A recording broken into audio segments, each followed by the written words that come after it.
O Senhor Jesus se importa tanto com a igreja que deixou 7 cartas que se aplicam a todas as igrejas do Senhor Jesus. Ora um pouco daqui, de Éfeso, ora um pouco de Esmirna, ora um pouco de Pérgamo, ora um pouco de Tiatira, ora um pouco de Sardes. Nós temos essa relação onde nós vamos aprendendo sobre a igreja do Senhor. Hoje nós falaremos sobre Sardes. Minha ideia é terminarmos Sardes, Filadélfia e Laodiceia, até porque nós vamos estudar os outros capítulos, que são pouco estudados, com mais profundidade. As cartas às igrejas, até que nós sempre temos a oportunidade de ouvir, mas a continuidade do livro de Apocalipse é menos trabalhado. Então nós vamos hoje começarmos lendo o capítulo 3 de Apocalipse. Capítulo 3 de Apocalipse.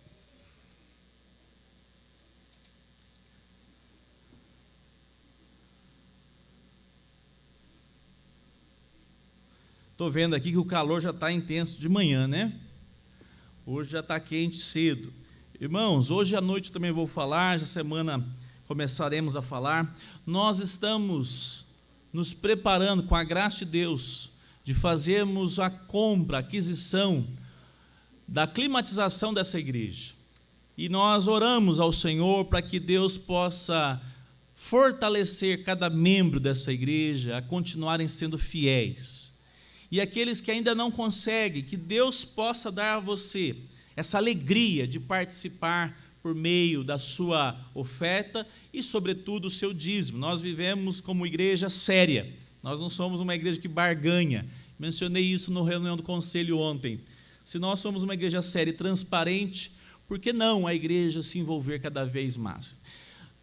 Quer uma notícia boa? Mês de outubro, próximo mês, é a última parcela das nossas 130 cadeiras. Louvado seja Deus, hein? Estamos rompendo. Então, com a graça do Senhor Jesus, nós queremos investir. E não para, né? Nós temos aí a transmissão agora online, e ela não está boa não, né? Vocês são bonzinhos, vocês não reclamam, né? Vocês ficam bonitinhos, né? Ninguém fala nada. Que imagem horrorosa essa quando abre essa câmera do fundo. O Luciano tem que fazer milagre para sair uma imagem, pelo menos minimamente razoável, né? Então nós estamos orando para que Deus possa nos dar cada dia essa graça, e nós estamos rompendo porque a igreja tem respondido com fidelidade. Nós temos alvos, nós precisamos climatizar, nós precisamos das câmeras, nós precisamos adquirir um local onde a igreja vai chamar Igreja Semear em Casa. Com a graça de Deus, pode ser aqui, pode ser em outro lugar, mas nós precisamos da fidelidade dos irmãos. Só nesse contexto nós teremos aí um investimento alto. Então, eu convido os irmãos, orem pela igreja. Sobretudo quem está na escola dominical, normalmente é assim, né? Os ponta-firmes não faltam nas programações, estão sempre presentes nos cultos. Ore pela igreja Semear. E faz um desafio, faça uma oferta especial para a climatização. Você já pensou? A gente está aqui num ambiente mais fresquinho, agradável, né? Vai ser muito mais produtivo, eu acredito, mais produtivo para a gente concentrar e estudarmos a palavra de Deus. Com a graça de Deus, queremos fazer isso ainda esse ano, tá? Então, se a última parcela termina em outubro, a gente já estamos arrumando outra, viu, Paulo? Senhor, cuida de nós e rompendo pela graça do Senhor Jesus.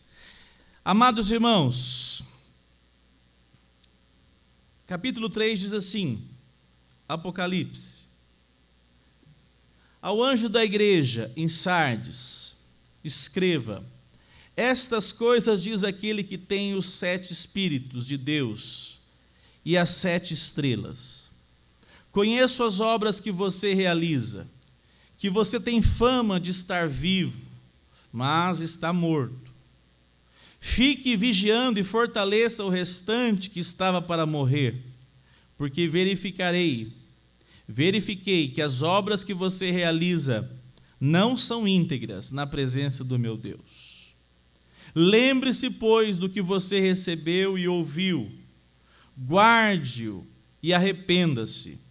Se você não vigiar, virei como ladrão. E você de modo nenhum saberá que hora virei contra você. Mas você tem aí em Sardes umas poucas pessoas que não contaminaram as suas vestes. Elas andarão comigo, vestidas de branco, pois são dignas. O vencedor será assim, vestido de branco, e de modo nenhum apagarei o seu nome do livro da vida. Pelo contrário, confessarei o seu nome diante de meu Pai e diante dos seus anjos. Quem tem ouvidos, ouça o que o Espírito diz às igrejas. Amém. Amados irmãos, nós chegamos aqui agora nessa carta que o Senhor Jesus envia ao anjo da igreja. O mensageiro da igreja agora tinha uma palavra do Senhor Jesus a respeito dessa igreja. Nós estudamos já e vimos, por exemplo, Éfeso. Qual é a característica de Éfeso? Qual é o ponto forte de Éfeso? Quem vai lembrar, hein? A dificuldade de Éfeso, vocês lembram? Perderam o primeiro amor. Perderam a alegria de viver a vida cristã. Perderam a alegria de cantar um cântico e meditá-lo. Meditar no coração. Perdeu a alegria de dobrar os joelhos e se colocar na presença do Senhor, desejosos de serem usados por Deus. Perderam o primeiro amor por não estar mais vendo as pessoas com o amor de Cristo. É isso que o Senhor Jesus alerta. Por outra perspectiva, o Senhor Jesus sempre fez isso. Nós vamos notar hoje, se nós chegarmos em Laodiceia, que ela não recebe elogio. Mas aqui, quando nós vamos estudar as cartas, nós temos sempre palavras de elogio e palavra de repreensão. E para a igreja de Éfeso, eles tinham o zelo doutrinário. Eles não permitiam os falsos profetas. Éfeso é elogiado. Esmirna, apesar de ser uma igreja, o quê? Sofrida. Diz o texto que ela é uma igreja pobre. Mas o Senhor Jesus só faz elogios a Esmirna, que na sua pobreza tem se encontrado fiel. E essa realidade de Esmirna, as pessoas viam uma cidade poderosa, mas uma igreja acanhada, possivelmente com a estrutura deficitária. Mas o Senhor Jesus somente elogia a igreja de Esmirna. Depois, quando nós voltamos Pérgamo tinha um grupo fiel, mas tinha um outro grupo. O grupo fiel, por sinal, nós temos essa relação de Antipas, que foi martirizado. Tinha um grupo fiel, mas no meio permitia falsos apóstolos, permitia a doutrina dos nicolaítas, e o Senhor Jesus então elogia e puxa a orelha. Quando nós estudamos semana passada Tiatira, era uma igreja que tinha muita dedicação, tinha muito trabalho, mas havia um problema sério. Havia a falta da pureza doutrinária, havia uma prática do misticismo, muito parecido com o que a gente vê hoje em dia, né? O misticismo acentuado, sal grosso, já ouviram falar disso? No meio cristão, né? Um misticismo que é, olha, se eu não perceber, não sentir alguma coisa, um misticismo. E ainda diz que eles davam ouvidos, havia a falsa profetisa chamada Jezabel. E agora nós então vamos falar sobre Sardes, Laodiceia, ou melhor, Filadélfia e Laodiceia. Começando então pela igreja de Sardes. O verso 1 diz assim: ao anjo da igreja em Sardes, escreva.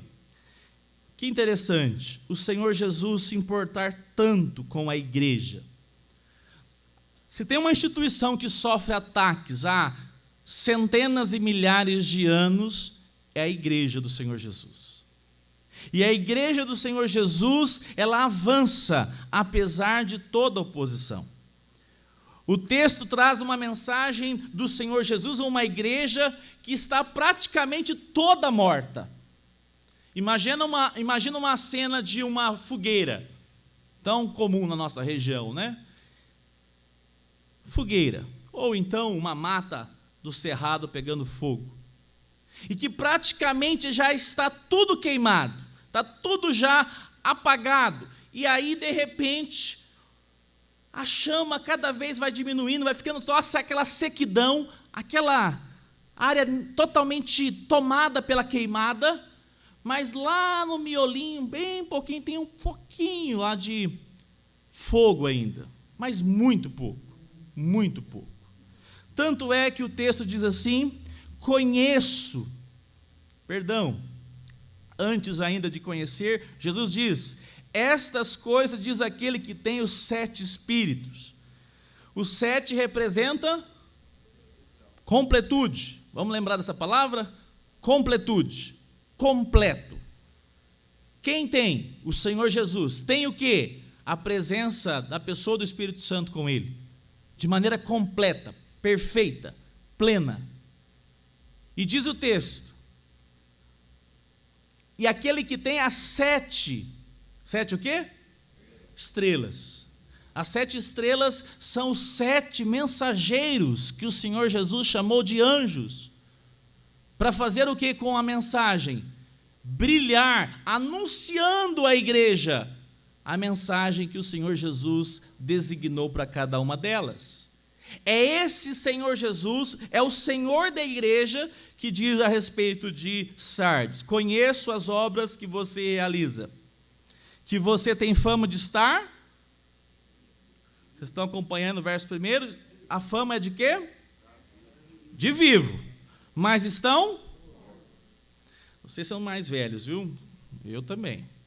Mas se pegar uns adolescentes aí com 17, o Felipe já entra nessa média, né? Tem uma série famosa aí de zumbi. Qual é o nome? O Machado querendo passar para o mocinho.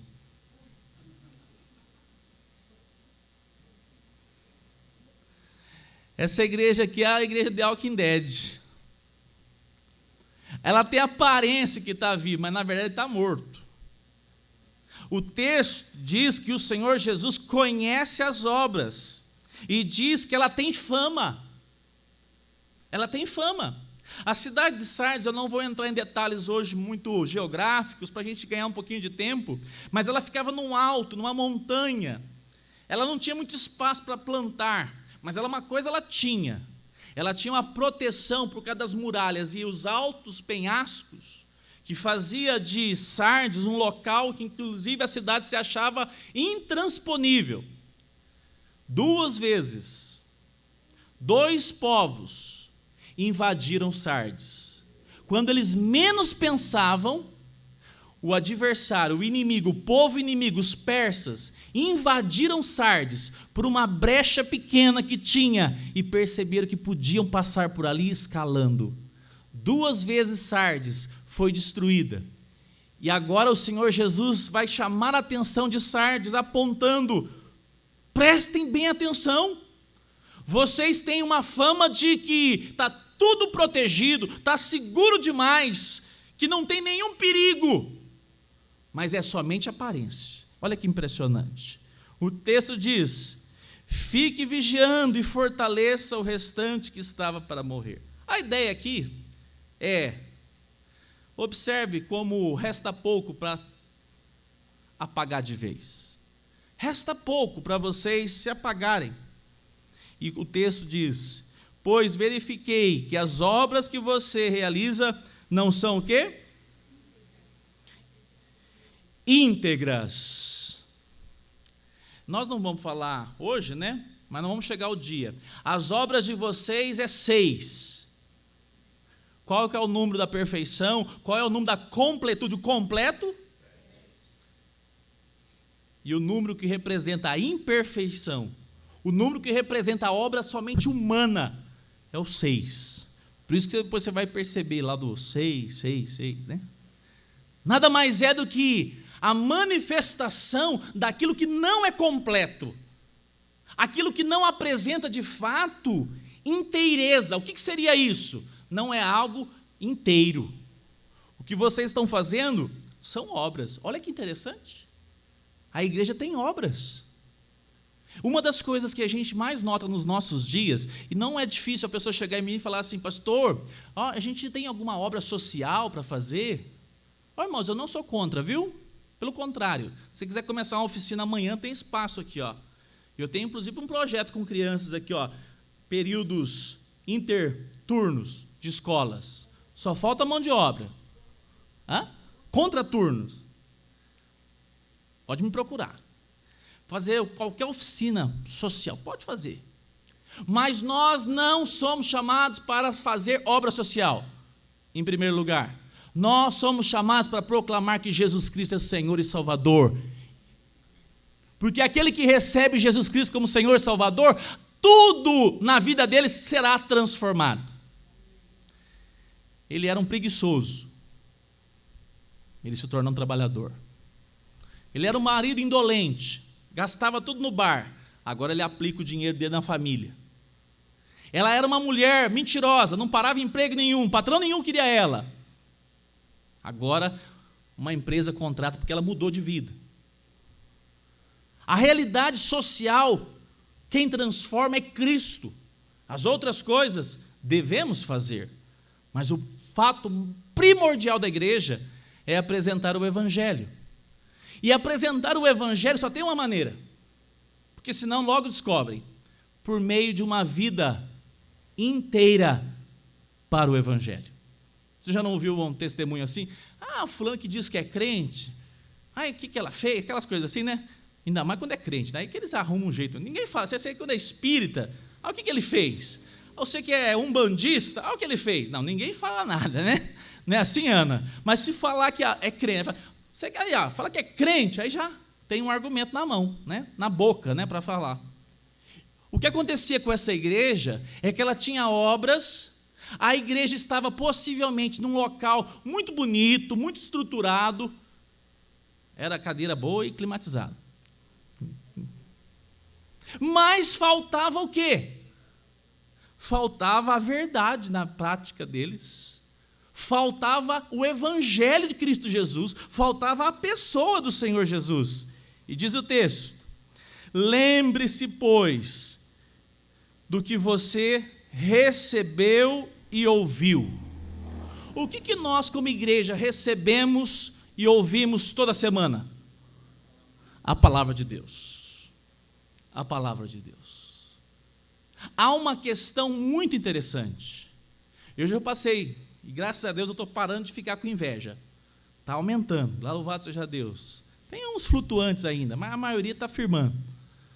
7h30 da manhã, passo lá na Avenida Liberdade. Passou lá já, Rogério Jaque? Passo de manhã para vocês verem. É o único dia diferente da Liberdade ali. Lotado de carro, mas não é de frente à praia. Nem do Açaí da Terra. Mas eu não esqueci o nome da paróquia. Sim, ó. Coalhadinho de carros. Eu contei, no mínimo, tem uns 150 fiéis na igreja católica. Dando um exemplo para vocês, porque se tem um problema que nós entendemos, é que a igreja que não estuda a palavra de Deus, ela pode ser chamada de uma igreja que não é comprometida com o Evangelho do Senhor Jesus. O Senhor Jesus tem alguém salvo lá? Possível. Mas a igreja precisa se preocupar se de fato a prática está ligado à vida. E uma das coisas que nos chama atenção é que nos nossos dias existe uma relação muito preocupante. Ouve-se muito, mas guarda-se pouco. Nunca se ouviu tanta pregação, mas se guarda pouco. E o texto diz que essa igreja em Sardes tinha esse problema. Estava ouvindo muito, mas agora precisava tomar uma postura. Guardar. E o que mais? Verso de número 3. Ouvir, guardar e...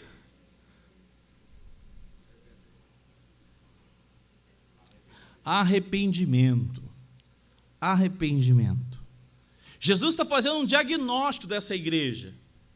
E olha para você ver, meus irmãos, é um grande perigo. Porque a igreja que tem uma condição, nós vamos ver depois lá em Laodiceia, o perigo que se torna. Mas aqui então para nós, essa igreja, verso 4, verso 3 ainda, se você não vigiar,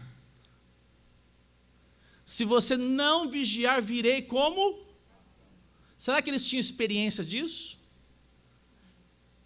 Na hora eles pensaram assim, isso aí Jesus está falando de maneira idêntica o que aconteceu aqui com a cidade de Sardes. Num vacilo, os persas entraram na cidade, e nós que achávamos que jamais seríamos vencidos, derrotados por uma invasão, num lugar tão alto, o texto diz, virei como, né? A referência é comparação a um ladrão que vem sem avisar. E o que acontece com eles? E você de modo nenhum saberá que hora virei contra você. Mas você tem aí em Sardes umas poucas pessoas que não contaminaram as suas vestes. Se tem um elogio aqui, nós podemos considerar essa pequena parte na igreja de Sardes. Esse pequeno grupo, elas andarão comigo, vestidas de branco.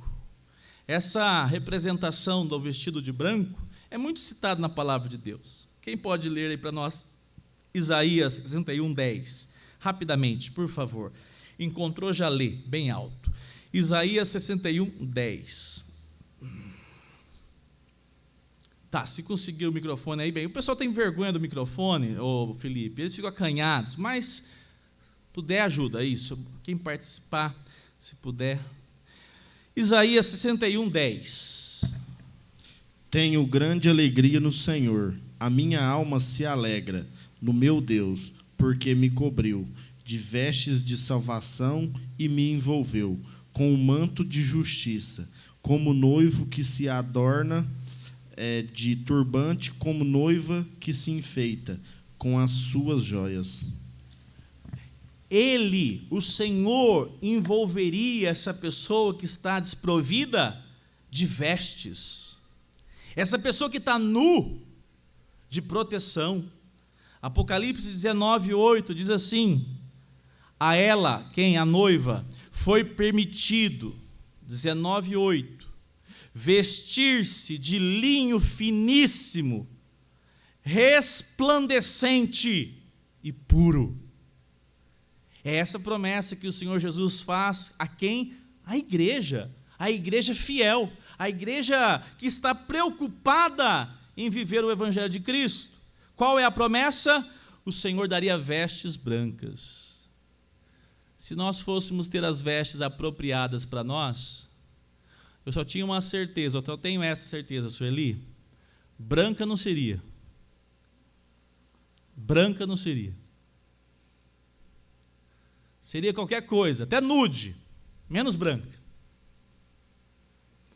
Branca representa a obra de Cristo Jesus no Calvário, que morre na cruz, e por meio do seu sangue, a expiação, o Cristo, o Cordeiro de Deus, foi moído, e por meio dessa obra que Deus recebe, aceita, porque Ele foi 100% justo, o justo morrendo pelos injustos, Jesus Cristo transfere, imputa, um termo forense, ao homem e à mulher que o recebeu de todo o coração e entregou a vida a Ele. E agora as vestes dessa pessoa, lá na glória, não é manchada.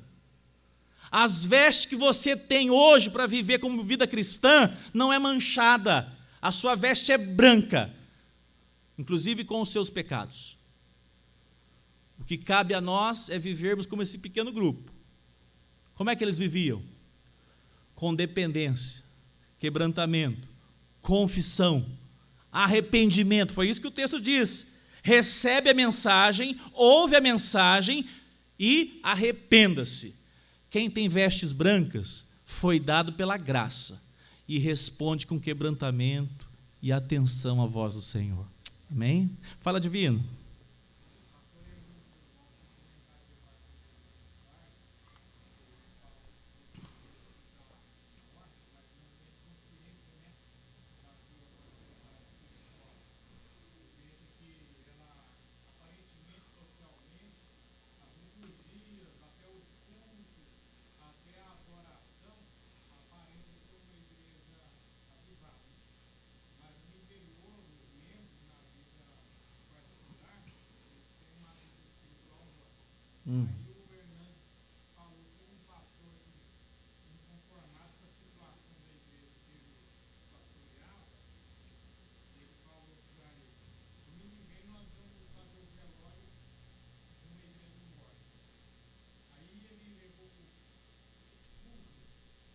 Tá vendo o microfone que faz falta nessas horas? Porque aí a gente ajuda.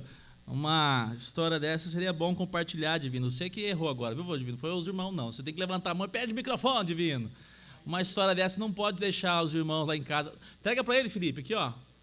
A história do velório da igreja. Fala novamente. Eu já conheço também, por ele. O que o pastor fez com a igreja? A igreja estava quase morrendo. Vamos marcar o velório dela. O pastor, inconformado com a igreja que ele pastoreava, uma igreja que tinha aparência litúrgica, aparentemente adorava nos cultos, mas pessoalmente os membros tinham uma vida espiritual morta. Aí ele falou: domingo que vem nós vamos fazer o velório da igreja, eu convido vocês para que não faltem.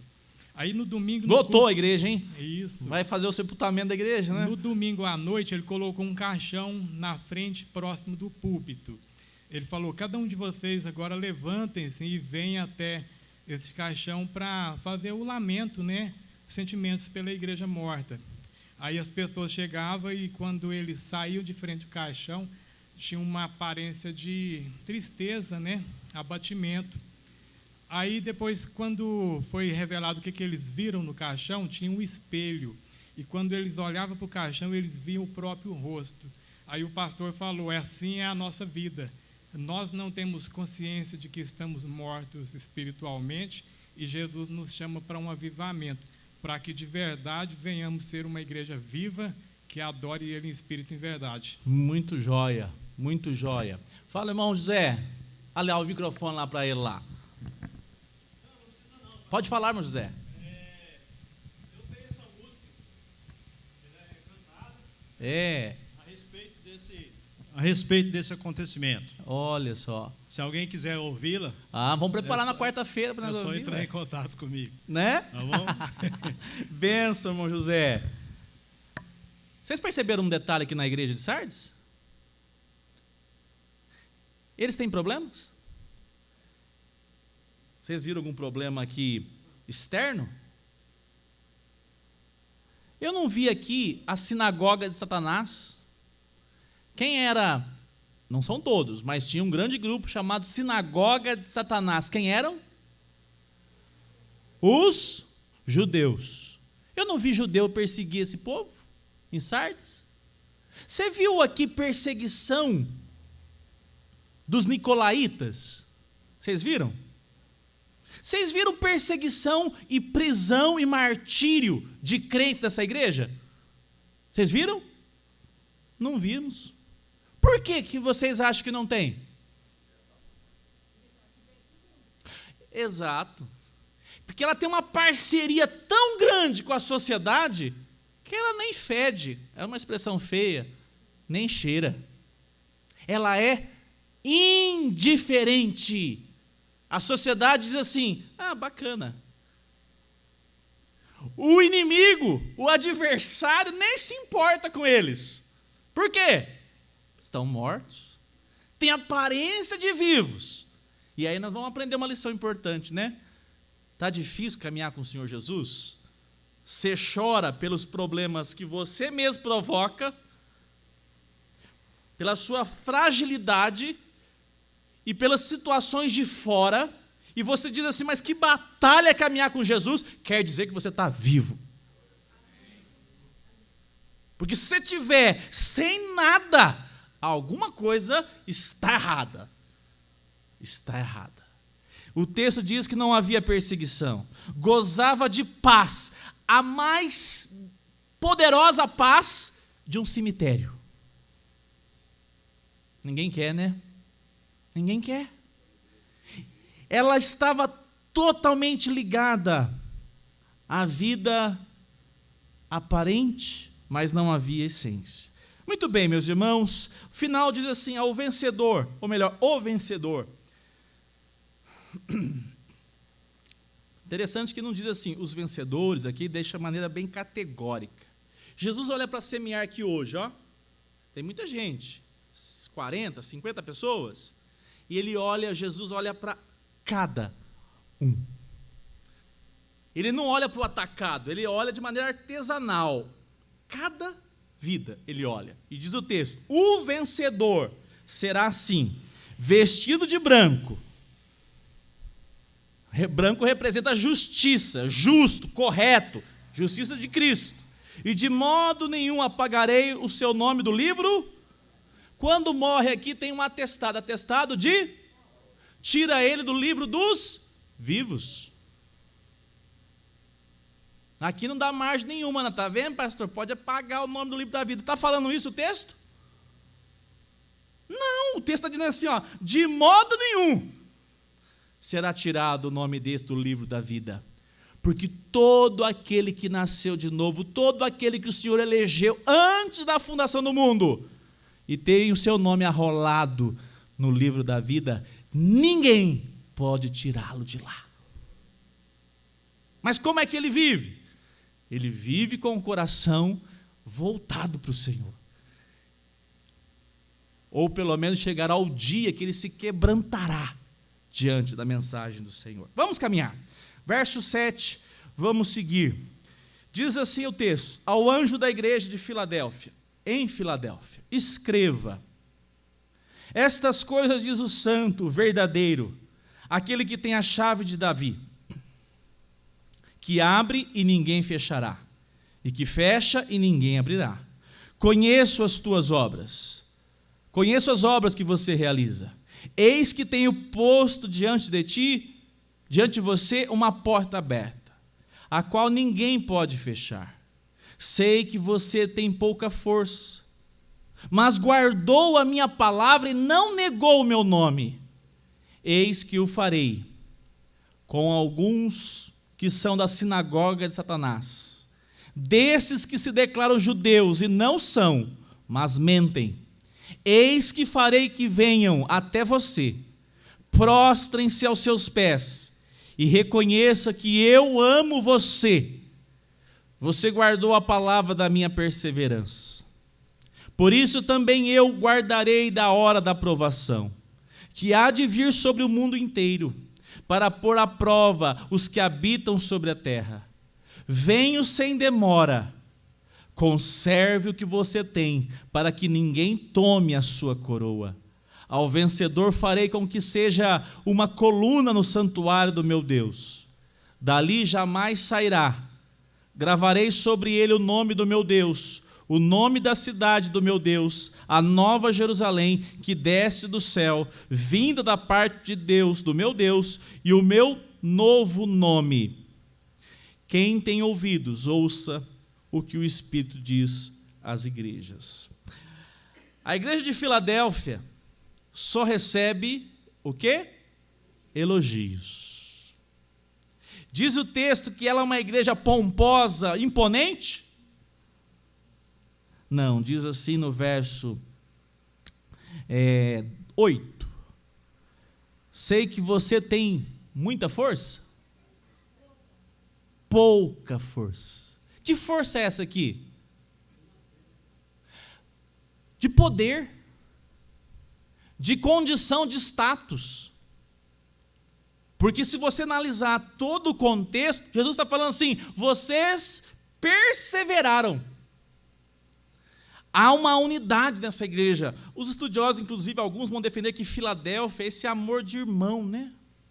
Há uma igreja que é amorosa, uma igreja dedicada à palavra, não permite os falsos apóstolos. E o texto vai elogiar a igreja de Filadélfia. Diz o verso que nós acabamos de ver aqui, qual que é o da porta aberta? Verso 8 também. Eis que tenho posto diante de você uma porta aberta. Quem pode abrir lá em Atos 14, 27 e ler para nós, por favor? Atos 14, 27.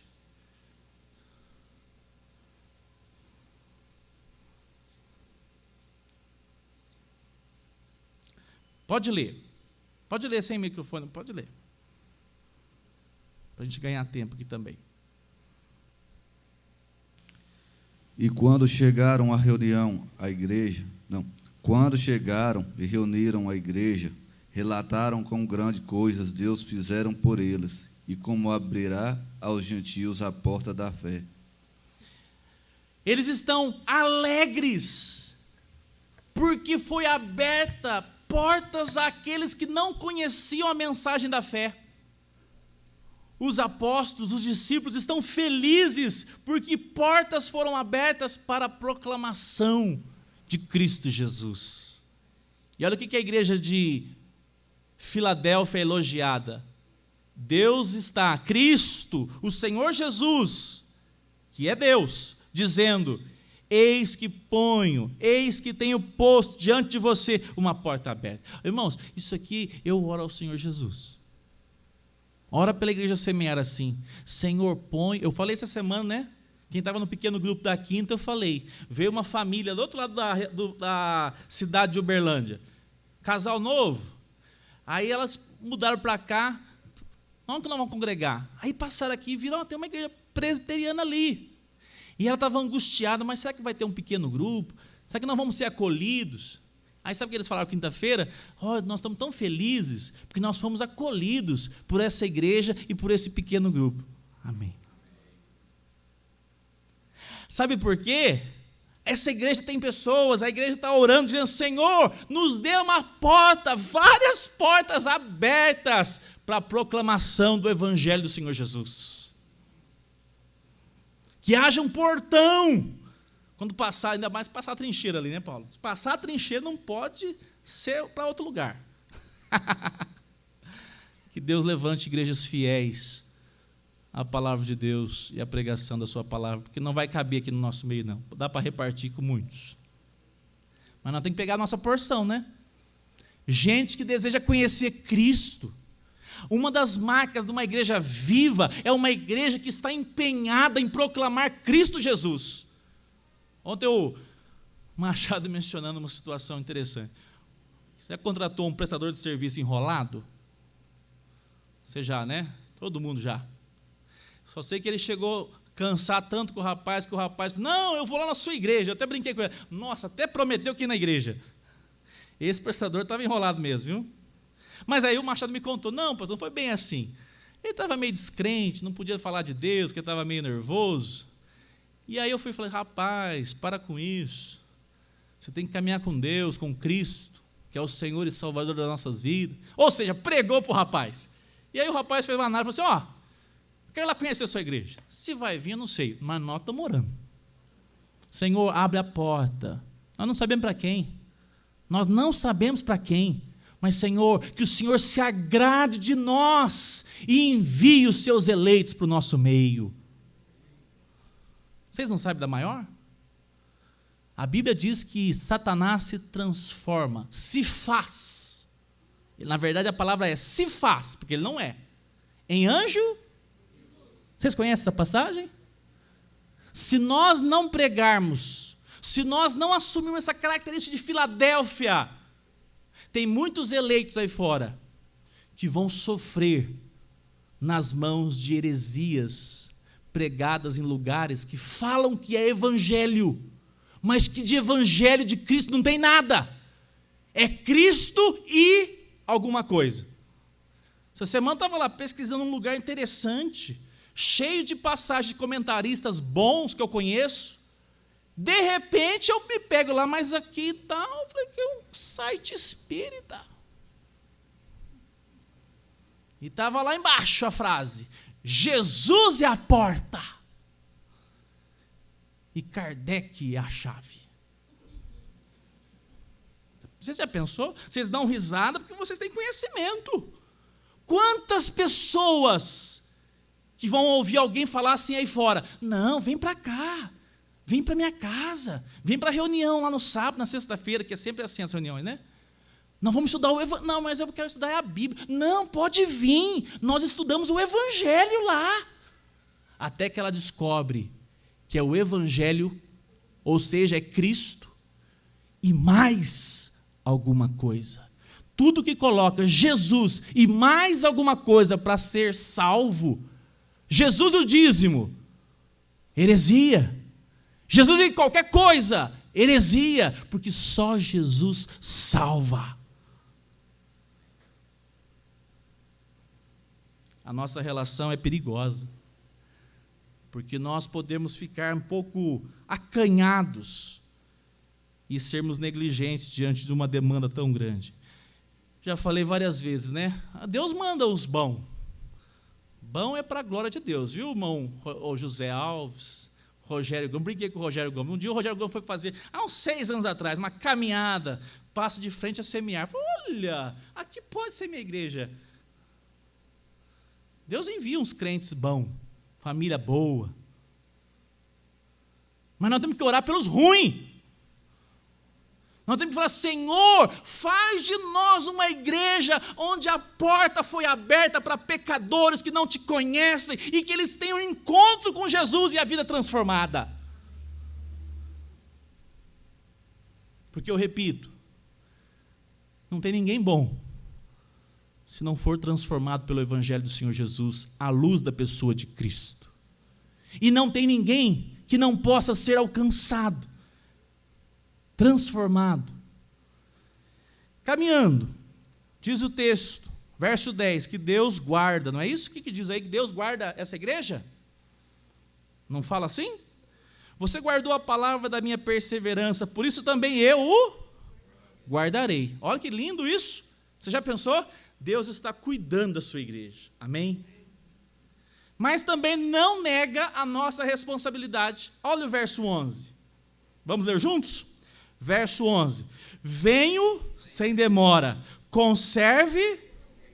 Não, vocês estão lendo muito fraco, vamos lá juntos. Venho sem demora, conserve o que você tem, para que ninguém... Quem acha que presbiteriano é acomodado, não conhece o presbiterianismo. Não conhece. A vida cristã é marcada pelo zelo e pela piedade. Ah, estou salvo, sentado e satisfeito. Talvez não seja salvo. Porque a chamada do Senhor Jesus é: eu guardo vocês. E em contrapartida a pessoa diz assim: e eu tenho que vigiar, dia e noite, para não cair contra as armadilhas do meu adversário. Não há espaço para uma acomodação deitado em berço esplêndido. Não tem. É por isso que o texto está dizendo: venho sem demora. Está elogiando e diz: conserve, continue assim, persevere. O final vai dizer a respeito da coluna do santuário: gravarei sobre ele o meu nome, na cidade de Deus. E vamos para o verso 14. Ao anjo da igreja de Laodiceia, escreva: estas coisas diz o Amém, a testemunha fiel e verdadeira, o princípio da criação de Deus. Conheço as obras que você realiza, que você não é nem frio, nem quente. Quem dera fosse frio ou quente. Assim, porque você é morno, e não é nem quente nem frio, estou a ponto de vomitá-lo da minha boca. Você diz: sou rico, estou bem de vida, e não preciso de nada. É a igreja que dizia isso.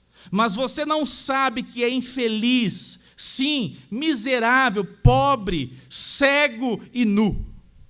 Aconselho que você compre de mim ouro refinado pelo fogo, para que você seja de fato rico. Compre vestes brancas para se vestir, a fim de que a vergonha de sua nudez não fique evidente. E colírio para ungir os olhos, a fim de que você possa ver. Eu repreendo e disciplino aqueles que amo.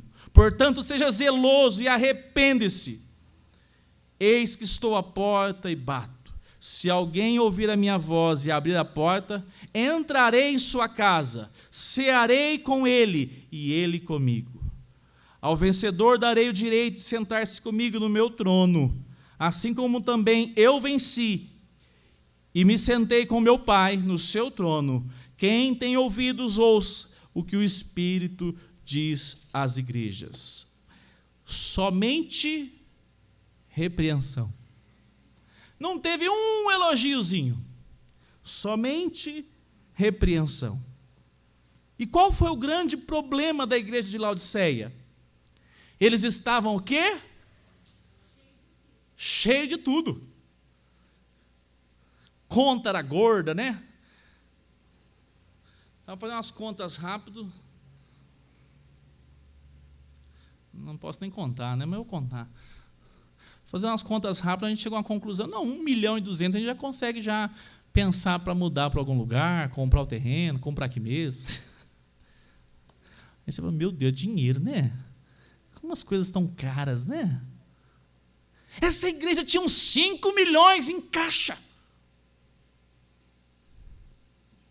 Não faltava nada. Não tinha nada que faltasse. Diz o texto que eles ficaram a dizer, a declarar-se, estamos abastados. Lá naquela cidade, a cidade de Laodiceia, tinha um rio. E esse rio, ela tinha uma fonte termal. Ela fonte, né, de uma propriedade que ela tinha uma característica. Ela era, a palavra seria morna mesmo.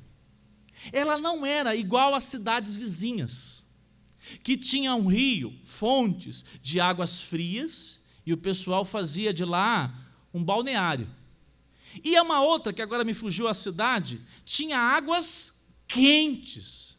Aí todo mundo quer ir para Caldas Novas. A água de Laodiceia não era nem uma coisa e nem outra. Ela ficava no meio.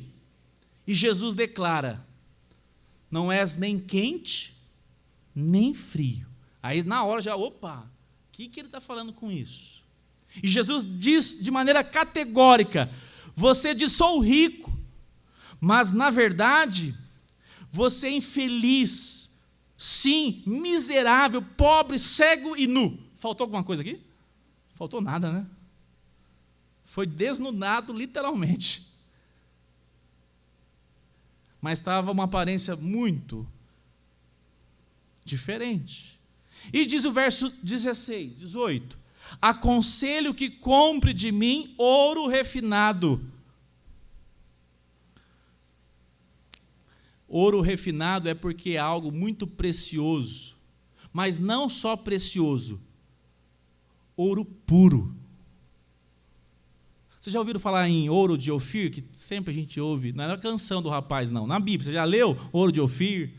Havia uma categoria de ouro mais puro. E um ourives faz um trabalho de separar toda a impureza, por isso que tem essa categoria, o ouro puro. O que faltava para a igreja era ouro? Não, pureza. Olha só o que Jesus fala para a igreja.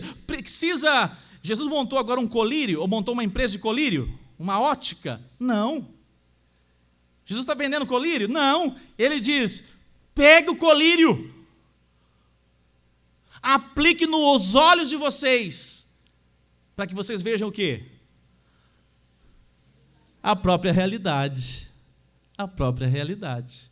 É isso que Jesus diz à igreja, tome o colírio para ungir os olhos, a fim de que possam ver.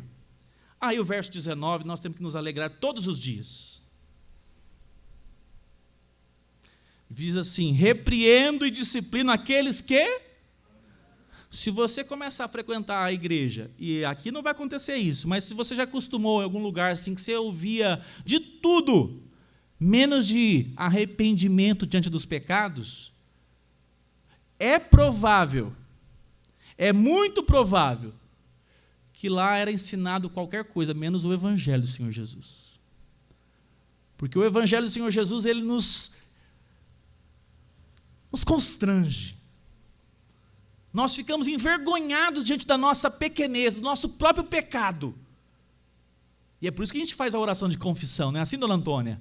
Você chega e fala: Senhor, eu estou aqui, eu sou indigno de estar na tua presença, mas Senhor, obrigado pela tua graça, pelo teu perdão, e ajude-me a ser ouvinte e praticante das tuas disciplinas. Porque o indiferente faz o quê? Faz igual os meninos na escola. Mexe os ombros e ó, estou nem aí. Mas essa igreja tem uma chamada: arrependa-se. Eu disciplino, portanto, seja zeloso. Jesus diz agora: eis que estou à porta e bato. Se alguém ouvir a minha voz e abrir a porta, entrarei em sua casa e cearei com ele, e ele comigo. Quantas vezes você já usou esse versículo para evangelizar alguém? Não tem problema não, mas o contexto está errado.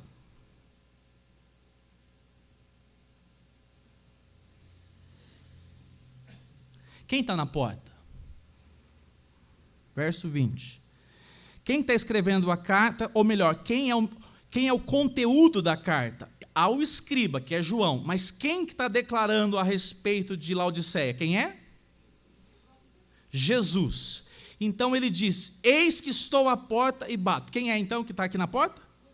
Jesus. Mas ele está falando com quem? Com pessoas que não conhecem o evangelho ou com a igreja de Laodiceia? Então está falando com a igreja.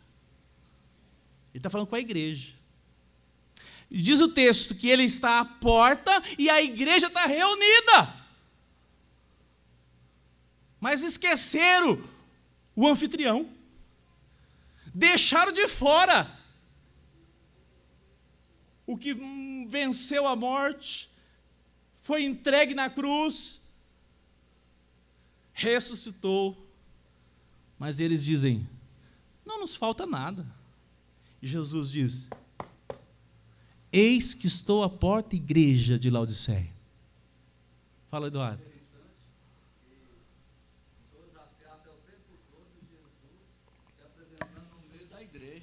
E nessa igreja ele está para o lado de fora, desejando entrar. Do lado de fora. Totalmente afastado da comunhão dos irmãos. E Jesus diz: eis que estou à porta. E essa igreja precisa atentar então, dizendo: Senhor, o que fizemos da nossa caminhada cristã? Irmãos, nós estamos encerrando. Mas existe uma reflexão tão importante para nós. De todas as cartas que nós lemos, de Éfeso, Esmirna, Pérgamo, Tiatira, Sardes, Filadélfia e Laodiceia, todas possuem lições para a igreja do Senhor Jesus. A grande pergunta é, meus irmãos e minhas irmãs, como nós temos tratado a pessoa do Senhor Jesus na nossa caminhada? Como nós temos nos relacionado diante daquilo que Ele nos dá? Porque a gente brinca, né? Eu sempre falo essa expressão aqui, o salvo, sentado e satisfeito. Porque é um perigo na vida cristã, né? Quando o conhecimento para aqui, ó, eu já tenho a palavra de Deus, já fui salvo na cruz do Calvário, e ela passa a ficar somente aqui, ó, não desce para o coração, não desce para a vida. Nos tornamos teóricos, teólogos. Temos as melhores bibliotecas, temos o melhor acesso, mas não temos alimento que vem do poder do Espírito Santo. A igreja de Sardes tinha uma característica, um grupo pequeno, e o grande grupo vivia uma vida anestesiada pelo mundo, uma paz mentirosa. A igreja de Filadélfia manifesta uma inteireza, manifesta desejo por Cristo, e manifesta entendimento que o Senhor Jesus é aquele que está à frente, que direciona, que sustenta, que abre porta para a pregação do Evangelho do Senhor Jesus. E nós terminamos hoje falando sobre Laodiceia. Deus nos livre. Abra aí na sua Bíblia, Salmo 44. Quero ler porque essa semana eu fiz a devocional nele e fiquei impressionado. Salmo 44 é um lamento, mas essa parte do Salmo 44, ela é muito especial. Salmo 44, verso 3 diz assim: pois não foi por sua espada que eles conquistaram a terra de Israel, nem foi pelo seu braço que lhes deu a vitória, nem Sansão, e sim a tua mão poderosa, Senhor, o teu braço, e a luz do teu rosto, porque te agradaste deles. Nós temos que caminhar prostrados diante do Senhor, pedindo que Ele nos avive, pedindo: Senhor, eu recebi essa bênção, fui aprovado no concurso, comprei uma empresa, vendi, negociei, meus filhos têm saúde, o Senhor me visitou com dádivas, louvado seja o teu nome, tudo vem do Senhor, aviva a minha alma para que eu não se perca durante a caminhada. Vamos orar, fique em pé para nós terminarmos. Ô Ana,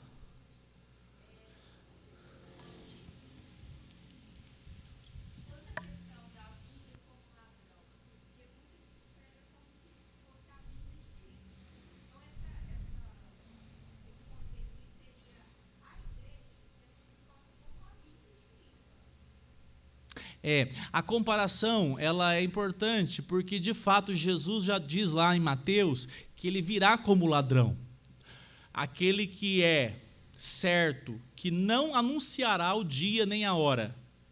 Nós não podemos colocar data, né? Mas também não podemos negar que já está tudo pronto, pode ser hoje. Então, Ana, nesse contexto, eu vejo que há uma outra relação também. O Senhor não trata de maneira particular. O Senhor Jesus vai voltar para muita gente hoje, ou vai encontrar com Ele, né? É uma das características. Então, esse encontro também pessoal, ainda que o grande dia não chegou, mas para essa igreja aqui, esses crentes aqui, ou eles se posicionaram, e o dia do Senhor chegou. Qual dia? O dia de se apresentar diante dele, porque nós não cremos que alguém vai para um lugar e aguarda ainda, não, ele já tem destino definido. Quando? Se aqui ele confessa Cristo e caminha com Cristo. E aí o que vai acontecer? Ele já se apresenta diante do Senhor. Mas se vem o dia e ele não está preparado, o que acontece com ele? Condenado. É interessante que nesse sentido, de maneira particular, cada um tem que vigiar para encontrar com o Senhor o grande dia. Porque esse grande dia que a igreja aguarda, todos os olhos verão, até os que não creem em Cristo. Mas para aqueles que não estão se posicionando hoje, a morte, ela é sim um momento de chegada desse momento aqui, dessa fase agora diante do Senhor, ou condenação eterna, né? Vamos orar então?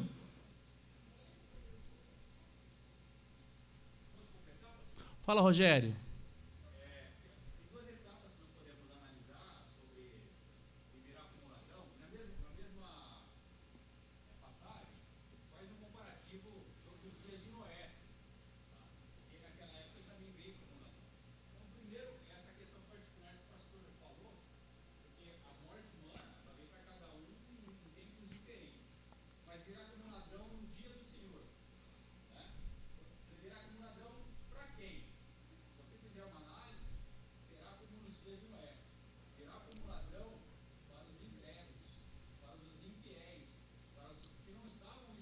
Vigilantes. Mas Noé estava vigilante. Para ele não foi como ladrão. Para os filhos de Deus, quando vier o dia do Senhor, nós estaremos conservando a palavra e mantendo a fé. Então, para os eleitos de Cristo, não será como Isso.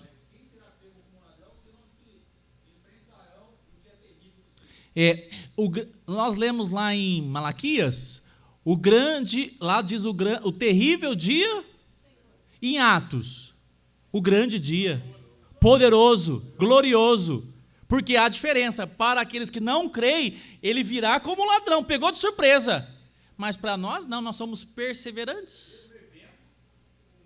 Isso, diferentes.